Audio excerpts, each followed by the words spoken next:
Just move on up. For peace you'll find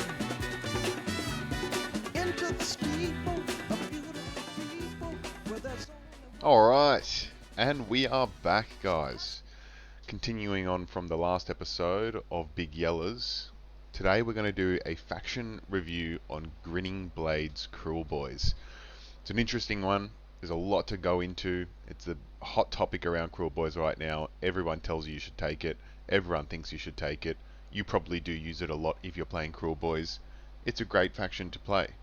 So if we dive on into the ins and outs of what it is. So entire army is invisible outside of 12 inches. Beautiful. Now, some great pros on this, I should say. Great versus shooting armies. Forces them to come into your threat range. Denies 18-inch spell casting, because there's a few armies out there that like that 18-inch spell casting. So if you're going up against armies like Lumineth, Realm Lords, KO, maybe another Kruleboyz army who probably is running Grinnin Blades themselves too, all of a sudden it's a game of footsies at that point. Who's going to come within that, that 17-inch bubble of yours first? Whether you're running your Bolt Boys heavily or not, it's up to you. And you have options with there. So the cons on here, obviously, your Bolt Boys no longer a battle line, so you can't reinforce them either, which means that you only got Gut Rippers as battle line. That's it, nothing else. That's the one thing that Kruleboyz lacks is battle line units, and you're forcing and pigeonholing yourself into saying no matter what, I have to take 2 units of Gut Rippers in any list I make for a list. So at 300 points has to be dedicated to at least 2 units of Gut Rippers. Cons as well. Most armies I run into a lot of these days maybe have that 12 to 15 inch shooting already. So again, footsie's game. Are they going to come in? Am I moving up forward and they're getting their second turn, moving within that 12, getting their first shot off, lifting a unit of my Bolt Boys? Then what's the point? What have I done there? What have I accomplished? Obviously, I get the single shots off first before them because I can shoot from 24 inches while they're trying to make their way in. But you will find like Blissbarb Archers in particular, who have high mobility, even KO, they can get within that first, they can sit on your 24 inch line, move within your 12 inches and get their shot off regardless. So are you really winning there? That's a question you've got to ask yourself. And then meta picks tend to be melee focused anyway. Your Soul Blight Grave Lords, Zombie Horde, which we struggle against heavily. You've got Slaves of Darkness with their Varangard and their Chosen, which come flying in at you. You've got Nighthaunt, again, all melee focused predominantly. All their shooting anyway is 12 inches too, so you're not really defeating the purpose there of taking the subfaction. There's a lot of things that go into it, and you need to really see what your meta is and what you're versing a lot of the time. And if you're seeing a lot of big ballista armies and big 30-inch ranges and things like that, then yeah, take Grinnin Blades every time and you'll have a great time beating them, because those ballistas move 4 inches at a time, and if they ever want to do anything, which they never will, if they want to do anything, they have to move up the board into your 24-inch range, which you're going to shoot them off regardless of the fact. So you have a lot of fun against those types of Stormcast armies and Lumineth and things like that, which it can be great for. Next question is why and when to choose Grinnin Blades. So a few reasons to choose Grinnin Blades that I find that are really useful, really handy to be aware of, and it's a fascinating subfaction. It's powerful. You might want to consider, first and foremost, Grinnin Blades are known for their remarkable agility on the battlefield with that 12-inch range. You can get good at that hit and run tactic. You shoot with your Bolt Boys, you move up with your Gut Rippers, getting in, your Sludge Rakers moving in with his Fasten, keeping up with everything. You've got Super Sneak. You can outskill opponents with it. This makes you quite formidable on the battlefield. And capturing objectives and avoiding enemy attacks can be quite doable. And another reason to choose Grinnin Blades, you've got your unique abilities. So you got a lot of your spell casting, which is strong. You debuff a lot of the time, making it harder for them to charge in. You have -1 to hit. You can -1 to wound first battle rounds. You can be quite defensive. and that's where you really shine. You know, you put choking mist down, -1 attack characteristic, enemy can't run, which means that if you're versing an army that has running and shooting, that's no longer a thing. You know, you have a lot of ways of dealing with people to make their army not do what they actually want it to do. So it makes you quite resilient, and it makes you a tougher army, because you're now invisible outside of 12. In addition, you know, all of a sudden you've made your Kruleboyz list, which are well known for being a pushover. They're glass cannon. You get in there, you get stuck in, and your units just start flying. Models start flying left and right. You need inspiring presence here, inspiring presence there. You fall apart very quickly when you get hit hard. So this makes you a bit more durable. Gives you a harder to kill army. So it's good for players who are looking to get into Kruleboyz, or maybe you're starting to learn them. I found Grinnin Blades when I was learning them. It allows you to have that forgivingness. Your movement isn't as, it's still important, but it's not as important if you're running something like Big Yellows, where you need to make sure that you're planning 1-2 turns ahead. So it's a great choice for those types of players. So overall, subfaction, strong, tough, can be fast moving, unique abilities with your super sneak, powerful tactics. You're quite formidable on the battlefield, and it's a great addition to any Age of Sigmar army. Now, when creating a Kruleboyz list, what should we include in our lists? And I've just put together a quick summary of some of the key units I like to include in pretty much all my Kruleboyz lists. And first and foremost is your Sludge Raker boss, right? He's the one that's going to be tough. He supports your sixes to give him +1 damage. Great for your gut rippers, great for everything. And he's hard-hitting melee fighter that excel at taking objectives while providing a punchback when screens die. So you got that Kruleboyz wire on him. If he's your general, you're sitting behind your screens, you can help. He's worth 5 points on an objective as well. He'll come in, your screens may die, he'll come through, punch back, Kruleboyz wire, whatever's left, you 2 other units strike first, and you lift whatever's there with your shooting in addition. Whatever's there generally should just disappear that turn when you're doing that. Grots, again, your HobGRS, small nimble units, you know, harass enemy lines and capture objectives. That's the pretty much gist of them, and just a screening unit. Gut rippers, obviously, they're your stronger choice, your only choice for battle line.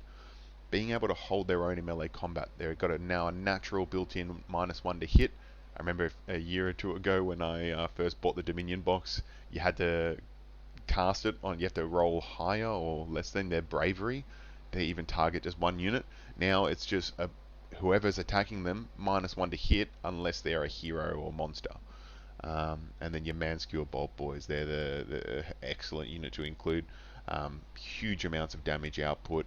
Spike on them, great ranged. They benefit heavily from that 12-inch invisibility that you're getting from your Grinnin Blades subfaction, because when you move and shoot, it's a 12-inch shot. So you're literally saying, well, you've got a 17-inch bubble, you move up 5, now you're within 12. They've had to stay outside of, well, they couldn't even see you outside of 12, so you move up, bang, get the double shot off. It's allowing them to be a bit more consistent. I wanted to throw this in there as well, your monster killers. People don't overlook them. They're a great unit. I've been running them recently, and they're really strong, hard-hitting melee fighters. You know, you've got 3 attacks per model. 7 of them out of the 8 can have that attack characteristic. 4s and 3s, -1 damage. They're pretty much your only unit in melee, besides your gut rippers, or they're your only unit actually that you can have in melee as a battle line or just a chaff unit that actually has some rend on it. Great. You hit a few 6s on that, that's 2 damage apiece, 21 attacks, 22 including the champion. Huge damage, you know. I've rolled good on them, and I've lifted, I did exactly 11 damage to a Varangard unit, which only had 2 Varangards left in the unit, and I lifted the squad with just the monster killers. Let alone their ability to shut down monsters. Within any time a monster gets within 6 inches, you shut down monstrous actions and give them last strike. Huge. Ultimately, to summarize, the units you choose to include in your Grinnin Blades Kruleboyz army list will depend on your playstyle and the tactics, battle tactics, you want to employ on the battlefield. Now we'll quickly go into that as well. So before you build any list, and I tell this to everyone, think about your battle tactics each round. What are you going to do? What are your options? I put a quick list on the left here. You see Magical Dominance, Sneak Up, Get Stuck In, Intimidate the Invaders, Led into the Maelstrom, Take That You Suckers, Surround and Destroy, maybe even Reprisal. You've got the Bolt Boys there, you've got a big punchback. You know, someone kills your general, you can maybe get in there and get Reprisal done. That's a big if. That's just there in case. Maybe you can see it there, it comes up at the right time, and you can get it done. So round one, my always thinking process is, okay, I've got Magical Dominance, easy one to get battle round one. You can guarantee it most of the time. Sneak Up, within 3 of a terrain feature, outside 3 of an opponent, so better to get earlier on or later on. Get Stuck In if you're versing an Alpha Strike army and you've taken first turn, they've taken first turn and striked within you. You can get stuck in. Everything's within 12 inches. Surround and Destroy. This is an iffy one. It depends on your list if you're going to take this or not. I'll show you a few lists where it can be possible to be doing that turn 1 as well, which is always nice. And you got the rest of them in your backup. But Magical Dominance tends to be the one you want to be looking at as soon as possible. Then round 2, I'm looking at Intimidate the Invaders, Sneak Up again, Get Stuck In, obviously, Surround and Destroy, maybe even a Take That You Suckers, but I normally like to leave that for round 3 because it's generally a pretty easy one to get in round 3. And round 3, I go into it and I go, okay, Led into the Maelstrom. This is when everything's going off. Everyone's charging in, or if charges already happened, Led into the Maelstrom, Intimidate the Invaders, or Take That You Suckers. Deal 10 wounds, take less than 10. Intimidate the Invaders is an iffy one again if you're stuck in combat, but maybe you're the one charging in and you've just gotten everything out that you needed to complete the battle tactic. And then round 4, you're just looking for leftover bits and pieces you haven't hit.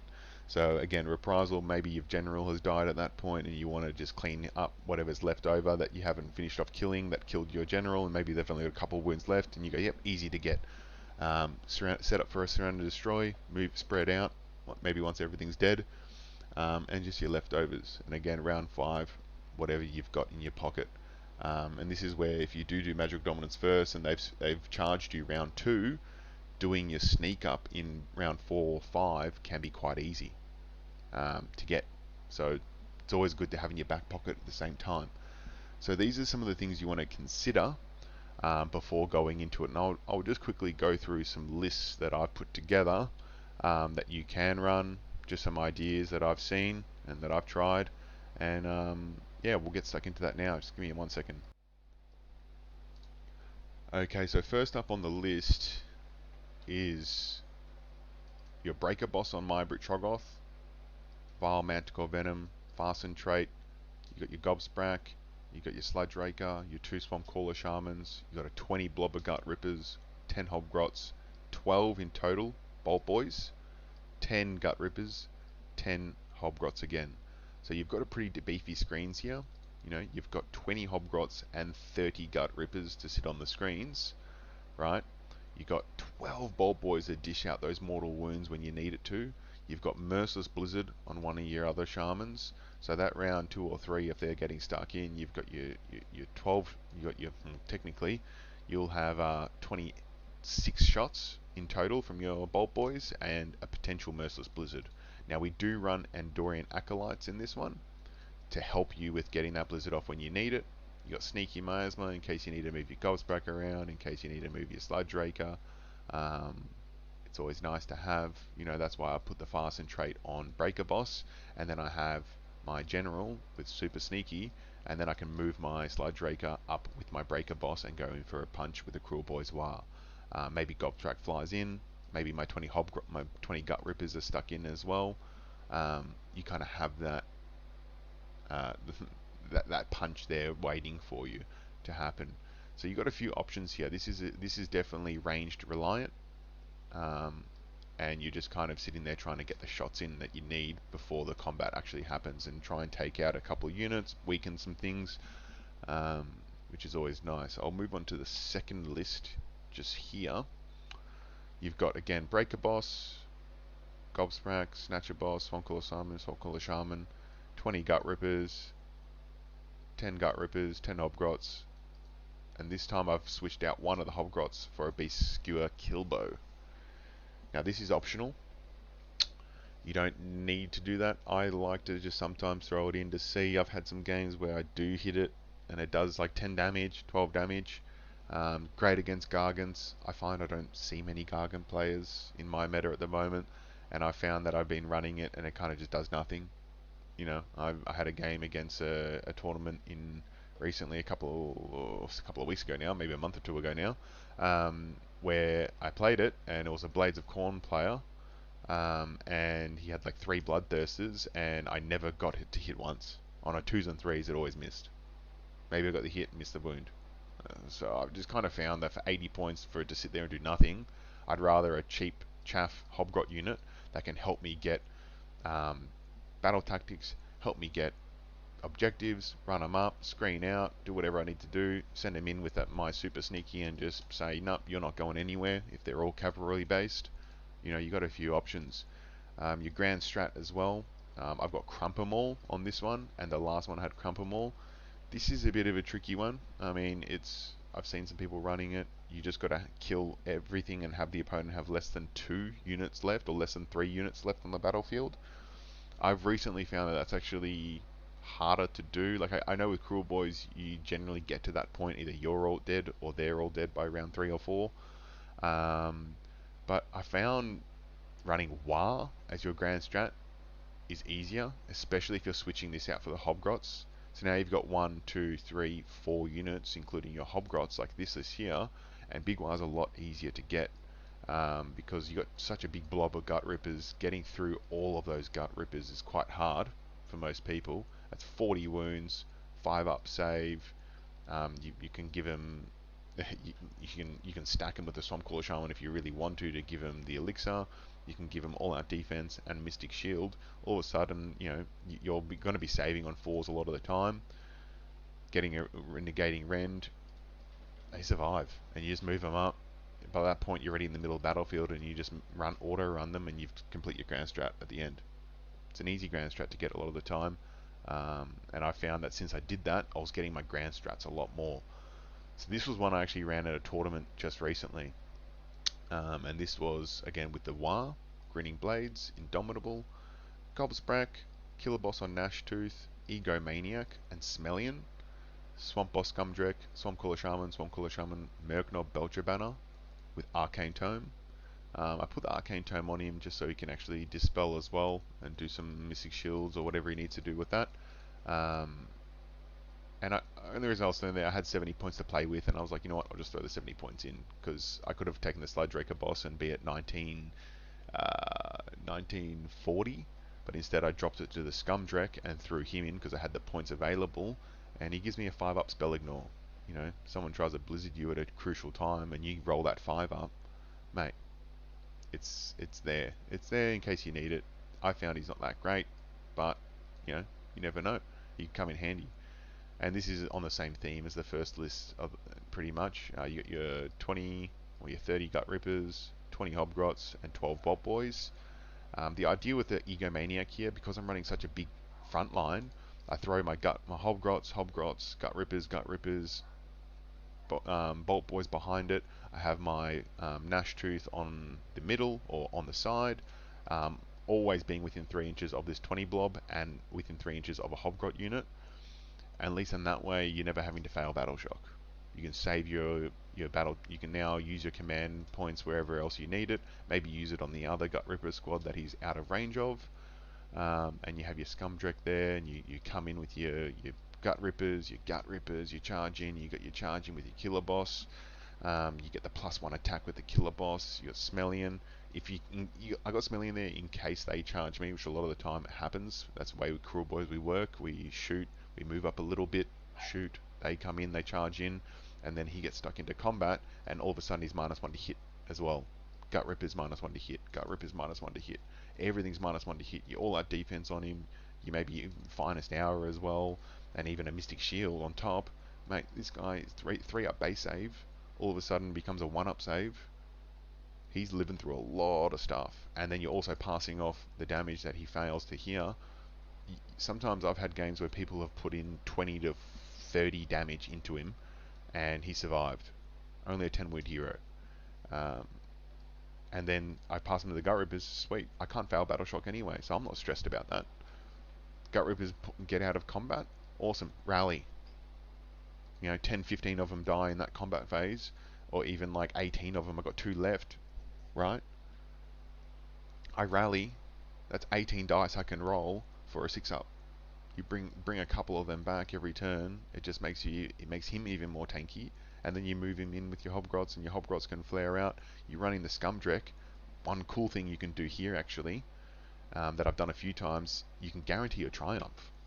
So you make the Bet one of the HobGRS, and you make the Cunnin one of the other HobGRS, and so the one that's the Bet, you put him in next to the Gnash Tooth, you put these a bit further back and play with them with just as maybe a second screen behind some of your Gut Rippers and that, and you send them up forward, and every time you're just dishing, you throw all these Egomaniac procs into these HobGRS unit that you want to die, and you guarantee yourself a triumph.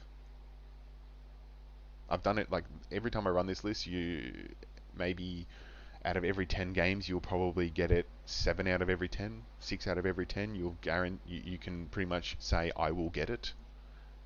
Or what you can do is you can just super sneaky them. Well, you don't have super sneaky, so you can't do that, but I use it like that.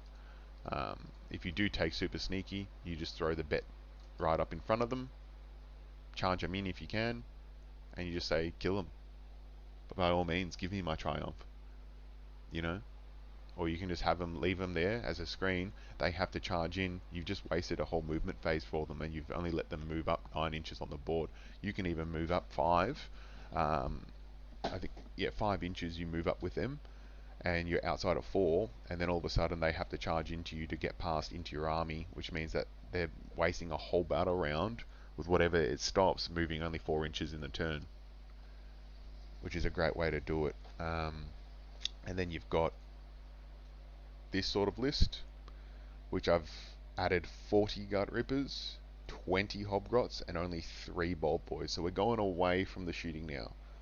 We're using our Grinnin Blades to allow us to sneak, move up the board. We put Fasten on our General, Mork's Eye Pebble, and Super Sneaky. So the reason why we do this is we Super Sneaky, right? One of the Gut Rippers forward. You then Fasten, move up with them. Okay, and move, normal move. All of a sudden your Snatcher Boss is right behind them. That's a 16-inch move. You move them up, your Gut Rippers up, you charge in, you get your Kruleboyz Wire to go off, and you can kind of start clearing stuff pretty quickly. That's an option you can do. It's something there in case you see an opening.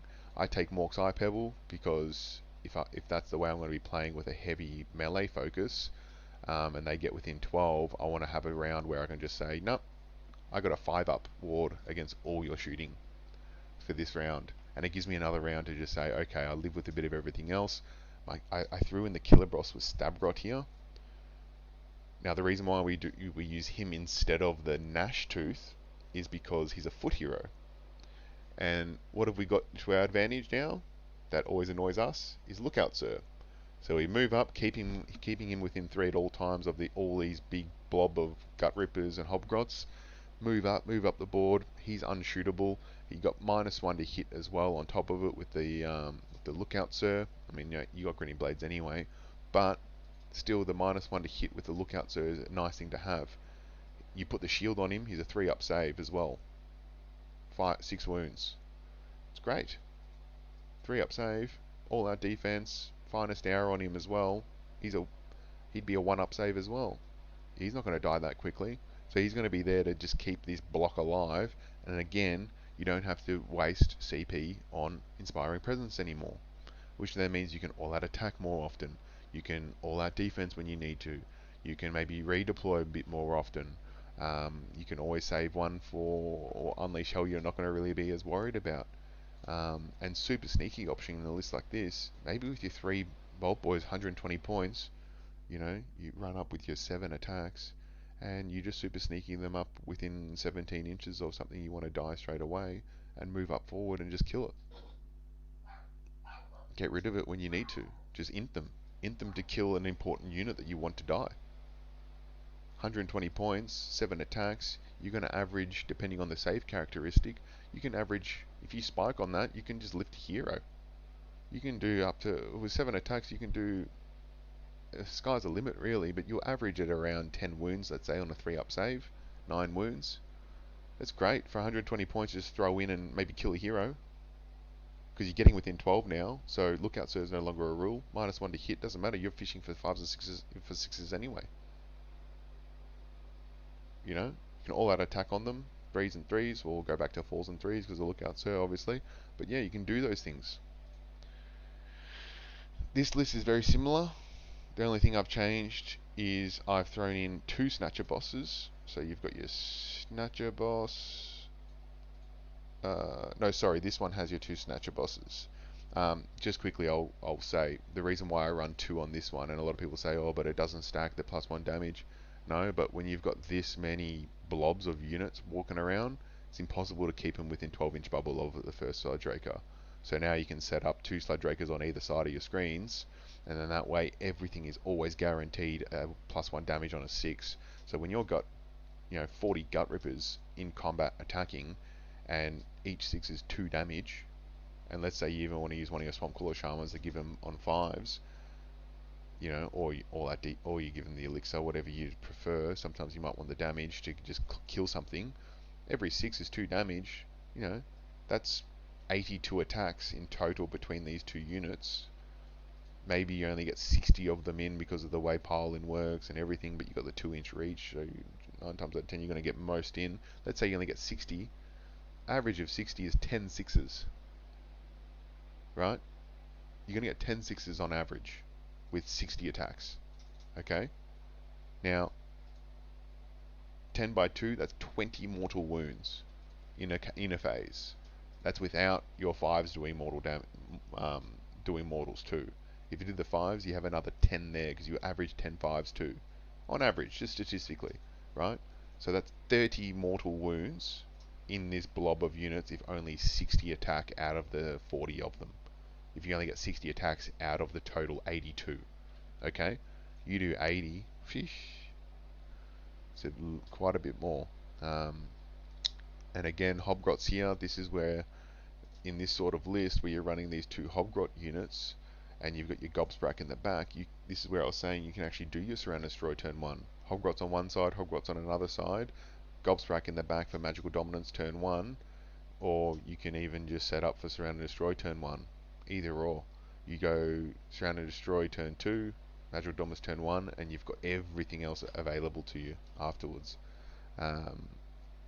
You got Sneak Up, you got all these other, you got heaps of options, which is always good.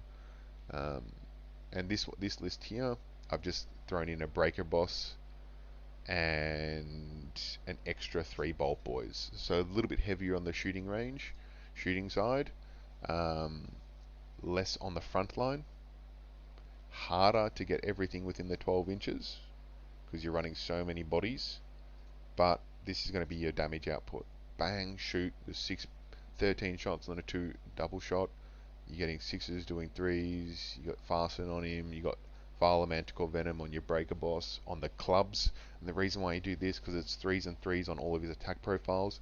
So if you can guarantee 3s and 2s on his clubs, which is the ones you really want to be hitting, because he can spike like a madman, this guy. This guy can do up to an average of anywhere from 24 to 26 wounds, right through, well, from like 10 to 24, depending on how much damage, how many extra attacks you get, etc. So to guarantee that on a 2+, huge. All that attack, 2s and 2s. Massive. -2 rend, 3 damage apiece. Up to 10 attacks, anywhere from 6 to 10 attacks each combat. Whew! It's he can slap, and that's why you want the 2s and 2s, because you want to make sure that you get every hit in. And then Hoarfrost, obviously, on one of your Swamp Crawler Shaman that's going to be up in the front with your Gut Rippers, giving out the poisons and elixirs to them. You have Hoarfrost, get a Hoarfrost off, give him rend, because Gut Rippers have no built-in rend, sadly. But you give him rend. And if you roll well and you get a -3, -2 rend, which is statistically in your favor to get, then a -1, the damage jumps up like crazy. Like crazy. Like we said, you got so many attacks. You got those 60 attacks. You're getting 10 4s as well. If you did all that attack, 3s, you'd have 20 hits, right? On average, statistically out of 60 attacks, you have 20 hits. then you got 4s to wound. You'd have, out of those 20 hits, you might get another 5 to 8 wounds at -2, -3 rend, which generally can go right through most armors. So all of a sudden, you've got 30 mortal wounds going in if you've given the poisons, 30 mortal wounds, plus another anywhere from 6 to 10, depending on how you roll. On average, let's say 6, just to be safe, on the safer side. So you're doing a potential of an average of 36 damage between these two Gut Ripper units in combat, with your Snatcher boss in there too. And you can even Kruleboyz War to get that off before they even hit you. 36. Snatcher boss will average around 15, 12. Okay, you got your Bolt Boys, double shots, 18 mortal wounds on average, or you probably average 13 to 15 mortal wounds on average with the double shot, right? That's what you should expect, around that 13 mark of mortal wounds. You're looking at like 50 to 60 wounds of damage, and a big chunk of it being mortal wounds. And that's just 1, 2, 3, 4 of your units that are in combat, let alone the Breaker boss, let alone your Gosack coming in, let alone your Mercer's Blizzard. You know, it's a lot of damage, you know, in a turn, and this can all happen in one turn before they even get to do anything. All that damage, because you get your Blizzard off, hero phase, shooting phase, combat phase, Kruleboyz War, bang. You've done 50 to 60 mortal wounds worth of damage, and then they get their first activation. It's pretty strong, very strong. And that's why I tend to lean more towards, in a list like this, the double swamp bosses, so I can guarantee my 12-inch bubbles are hitting everything. But this just means that you're shooting, you know, if they want to be a standoff kind of player, you're going to be able to just poke things down as you need, so you're kind of forcing the issue as well. Right, thanks for watching, guys, and it's been a pleasure going over some Kruleboyz Grinnin Blades lists. Let me know what you want to see in the next episode and what you thought in the comments below.